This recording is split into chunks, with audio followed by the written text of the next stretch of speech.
वज़ारत दिफा ने फौजी अदालतों में सिविलियंस का ट्रायल रोकने का फैसला चैलेंज कर दिया। सुप्रीम कोर्ट 23 अक्टूबर का फैसला कलअदम करार दे। वज़ारत दिफा की इस्तदा ट्रायल फौजी अदालतों में ना करने का फैसला कलअदम करार देने की इस्तदा की गई। इसके अलावा ऑफिशियल सीक्रेट एक्ट की कलअदम करारदाद दफात बहाल करने की इस्तदा की गई है। अपीलों पर हतमी फैसले तक फौजी अदालतों में ट्रायल रोकने के खिलाफ हुक्म इम्तना की अपील की गई है। मौक़िफ़ अपनाया। 5 रुकनी बेंच ने जिन दरखास्तों पर फैसला दिया वो नाकाबिले समाअत थी। दफात कलअदम होने से मुल्क को नाकाबिले तलाफी नुकसान होगा। वज़ारत दिफा ने फौजी अदालतों में सिविलियंस का ट्रायल रोकने का फैसला चैलेंज कर दिया। वफाकी हुकूमत और वजारत दिफा ने फौजी अदालतों में सिविलियंस का ट्रायल रोकने का फैसला चैलेंज कर दिया। सुप्रीम कोर्ट की जानिब से सिविलियंस के मिलिट्री कोर्ट्स में ट्रायल को कलअदम करार देने के फैसले के खिलाफ इंट्रा कोर्ट अपीलें दायर कर दी गयी, जिनमें इस्तदा की गई है कि आर्मी तनसीबात पर हमलों के मुल्ज़िमान का ट्रायल फौजी अदालतों में ना करने का फैसला कलअदम करार दिया जाए। ऑफिशियल सीक्रेट एक्ट और आर्मी एक्ट की कलअदम करार दी गई सेक्शन 59(4) भी बहाल की जाएं। वफाकी हुकूमत वज़ारत दिफा ने अपीलों पर हतमी फैसले तक फौजी अदालतों में ट्रायल रोकने के खिलाफ हुक्म इम्तना की भी इस्तदा कर दी। अपील में बताया गया कि सुप्रीम कोर्ट के 5 रुकनी बेंच ने जिन दरख्वास्तों पर फैसला दिया वो नाकाबिले समाअत थीं। आर्मी एक्ट और ऑफिशियल सीक्रेट एक्ट की दफात कलअदम होने से मुल्क को नाकाबिले तलाफी नुकसान होगा। गुज़श्ता रोज सिंध हुकूमत ने भी फौजी अदालतों में सिविलियन का ट्रायल रोकने के फैसले के खिलाफ सुप्रीम कोर्ट में अपील दायर की। बलोचिस्तान और खैबर पख्तूनख्वा की सूबाई हुकूमतों ने भी अपीलें दायर करते हुए फैसला कलअदम करार देने और फौजी अदालतें बहाल करने की इस्तदा की है। सुप्रीम कोर्ट ने 23 अक्टूबर को फौजी अदालतों में सिविलियंस का ट्रायल कलअदम करार दिया था। 6 सफ़ात पर मुश्तमिल मुख्तसर तहरीरी फैसला जारी करते हुए हुक्मनामा आर्मी एक्ट की सेक्शन D2 की ज़ीली शिकें 1 और 2 कलअदम करार। तहरीरी फैसले में आर्मी एक्ट की सेक्शन 59(4) भी कलअदम करार दे दी गई है। अदालती फैसले के खिलाफ करारदाद। सेनेट में अपोजिशन का एहतजाज। इस इजलास शुरू होते ही ईवान मछली मंडी में तब्दील। अपोजिशन अरकान का नशिस्तों पर खड़े होकर एहतजाज। करारदाद पर बात न होने तक ईवान नहीं चलने देंगे। सेनेटर सादिया अब्बासी डट गईं। चेयरमैन सेनेट ने कहा ईवान की इज्जत करें, इस माहौल में कैसे बात होगी। इजलास पीर के रोज 3 बजे तक मुलतवी। काम निपटा दें। सादिया साहब 1 मिनट में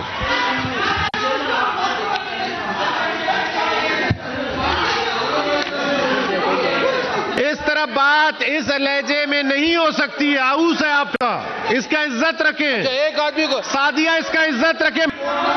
नहीं रख रहे हैं, बहुत अच्छी बात है। फिर जब आप तशरीफ नहीं रख रहे हैं, the house stands adjourned to meet again on Monday the 28 November 2023 at 3 PM। 190 million pound corruption case. Chairman PTI का 4 रोज़ा जिस्मानी रिमांड मंजूर। 21 नवंबर तक जेल में तफ्तीश की इजाजत दे दी गई। अडयाला जेल में एहतसाब अदालत के जज मोहम्मद बशीर ने समाअत की। अब केस 21 नवंबर को लगेगा। 190 मिलियन पाउंड करप्शन केस है। चेयरमैन पीटीआई का 4 रोज़ा जिस्मानी रिमांड मंजूर कर लिया गया। 21 नवंबर तक जेल में तफ्तीश की इजाजत मिली। चेयरमैन पीटीआई और शाह महमूद कुरैशी के खिलाफ साइफर केस की समाअत बगैर किसी कार्रवाई के 21 नवंबर तक मुलतवी। सरकारी प्रोसिक्यूशन की जानिब से कोई गवाह पेश नहीं किए गए। इस्लामाबाद हाई कोर्ट के हुक्म इम्तना की रोशनी में समाअत को मुलतवी किया गया। चेयरमैन पीटीआई और शाह महमूद कुरैशी के खिलाफ साइफर केस की समाअत बगैर किसी कार्रवाई के 21 नवंबर तक मुलतवी।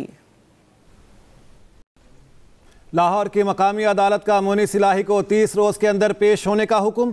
30 रोज में पेश ना होने की सूरत में मोनी सिलाही को इश्तिहारी करार दिया जाएगा। अदालत की जानिब से यह कहा गया, FIA की दरख्वास्त पर मोनी सिलाही के बैंक अकाउंट्स और जायदाद भी मुंजमद कर दिए गए हैं। FIA का मोनी सिलाही के खिलाफ रेड नोटिस जारी करवाने का फैसला।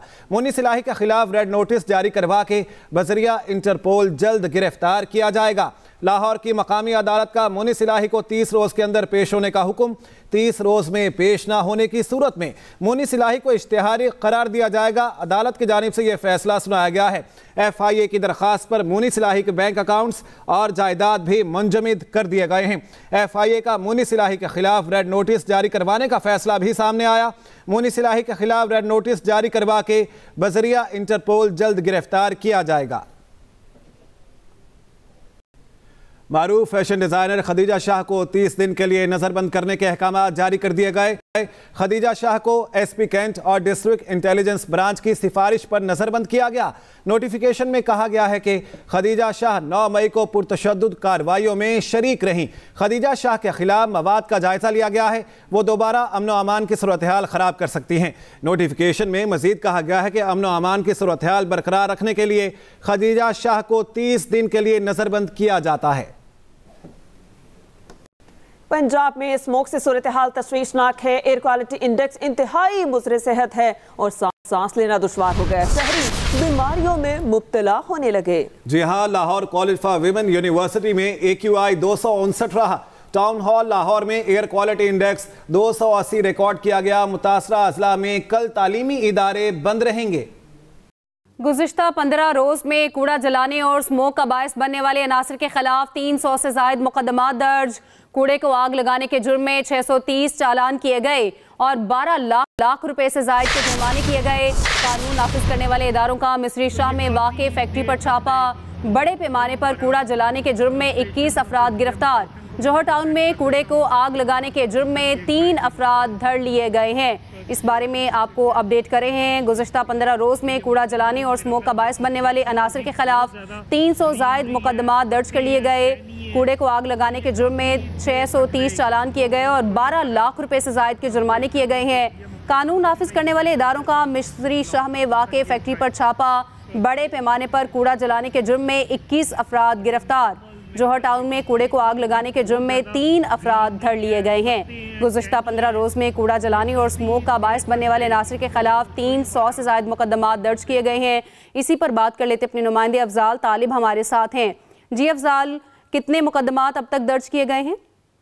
जी बिल्कुल, लाहौर LWMC जो लाहौर में सबसे ज़्यादा सफाई के रोकथाम के लिए काम कर रहे हैं, उन्होंने स्मोक के खिलाफ कार्रवाई करते हुए जो है उनके CEO और बाबर साहब की हदायत पर जो है वो 300 से ज़ायद मुकदमा दर्ज की हैं। इसके साथ साथ 12 लाख रुपए जुर्माने किए हैं और 630 जो है चलान कर दिए गए। इस हवाले से जो है उन्होंने गुज़श्ता 2 रोज कबल जो है वो और आज गुज़श्ता रोज कल भी जो है उन्होंने मिशी शाह के फैक्ट्री एरिया के इलाके में छापे मारे, जहाँ पे धुआं देने वाली फैक्ट्री में न सिर्फ कूड़ा जलाया जा बल्कि टायर जलाकर जो है वो आलूदगी को माहौल को पोल्यूशन का बायस बन रही थी। उस वहाँ पे उन्होंने पुलिस के सामने छापा मारा, वहाँ से 21 अफराद को गिरफ्तार कर लिया गया। इसी तरीके से जौहर टाउन के इलाका में कूड़ा करकट को आग लगाकर दिगर कारोबार करने वाले अफराद कार्रवाई करते हुए 3 अफराद को गिरफ्तार किया गया। तो बाबर साहब की हदायत के मुताबिक सिलसिला जारी है। उनका कहना है कि लाहौर शहर में स्मोक के हवाले से जो भी फैक्ट्री हैं और कारखाने और भट्टे जो भी इसके हवाले से कार्रवाई करें, आलूदगी फैलाएंगे, उनके खिलाफ बिला इम्तियाज कार्रवाई जारी रहेगी। और उन्होंने तमाम मॉनिटरिंग टीमों को हिदायत जारी किया है कि वो अपने अपने इलाकों में गश्त करें और जहाँ कहीं कूड़ा फैलाने और आलूदगी का बायस बनने वाले अनासर काम करें, उनके खिलाफ बिला इम्तियाज कार्रवाई की जाए। जी अफजाल तालिब, आप हमें अपडेट कर रहे थे, शुक्रिया। इसराइल की फ़लस्तीनियों पर वहशियाना बमबारी का 42वां रोज। शोहदा की मजमूई तादाद 11,500 से तजावुज कर गई। शोहदा में 4700 से जायद बच्चे, 3100 से जायद खवातीन शामिल। गजा में निज़ाम सेहत मुकम्मल तौर पर तबाह कर दिया गया। अल शिफा अस्पताल पर इसराइली फौज एक बार फिर चढ़ दौड़ी। इसराइली फौज ने अल शिफा में पड़ी मैयतें भी कब्जे में ले लीं। इसराइल की अल अहली और उर्दनी फील्ड अस्पताल में फिर बमबारी। कई शहादतों के इतलात हैं। इसराइल का हमास रहनुमा इस्माइल हनिये का घर मुकम्मल तबाह करने का दावा। गजा में हमास की मुज़ाहमत जारी है। मजीद 3 इसराइली हलाक कर दिए गए। सहूनी दहशतगर्दी पर हमास की भरपूर मज़ाहमत जारी। गजा में मजीद 3 इसराइली फौजी अंजाम को पहुंच गए। हलाक फौजियों की तादाद 51 से तजावुज कर गई। दर्जनों बख्तरबंद गाड़ियां तबाह, टैंक उड़ा दिए। मगरबी किनारे पर इसराइली चौकी पर हमला, एक फौजी हलाक, मुतादिद जख्मी। जनीन पनाहगुज़ीन कैंप के करीब झड़पें। अल-कसाम ब्रिगेड ने भारी हथियारों से जवाब दिया। हमास सरबराह इस्माइल हनिया ने कहा, फ़लस्तीनियों ने इसराइल के तमाम जंगी मंसूबे नाकाम बना दिए। इसराइल पर गजा जंग के मुआशी असरात सामने आना शुरू हो गए। गैर मुल्की मीडिया रिपोर्ट्स के मुताबिक जंग के सबब इसराइली मईशत को यौमिया 26 करोड़ डॉलर्स का नुकसान हो रहा है। इसराइल के मरकजी बैंक की जानिब से खदशात का इजहार किया गया कि मजमूई तौर पर इसराइली मईशत को 50 अरब डॉलर्स का नुकसान हो सकता है। गजा पर जंग की वजह से वर्क फोर्स में 20% कमी आई है। इसराइल की करेंसी शेकल 2012 के बाद कम तरीन सतह पर आ चुकी है। अमरीकी डॉलर के मुकाबले में इसराइली करेंसी की कदर में 0.7% कमी हुई। फलस्तीन के हवाले से बात हमने की। बुलेटिन में आगे बढ़ते हुए आपको बताएं, लाहौर में गाड़ी की टक्कर से 6 अफराद की मौत। कम उम्र ड्राइवर का अदालत से रजू। लाहौर हाई कोर्ट में मुल्ज़िम अफनान की कानूनी तहफ़्फ़ुज़ के लिए दरख्वास्त पर समाअत। अदालत ने CTO और SSP ऑपरेशंस को तलब कर लिया। मुल्ज़िम ने दरख्वास्त में मौक़िफ़ अपनाया, कम उम्र हूँ, मीडिया ट्रायल किया जा रहा है। कम उम्र बच्चों के कवानीन के खिलाफ वर्जी का हवाला भी दिया। निगरान वज़ीर आला को ज़ाती हैसियत में तलब करने का मुतालबा किया गया। लाहौर में गाड़ी की टक्कर से 6 अफराद की मौत। कम उम्र ड्राइवर का अदालत से रुजू।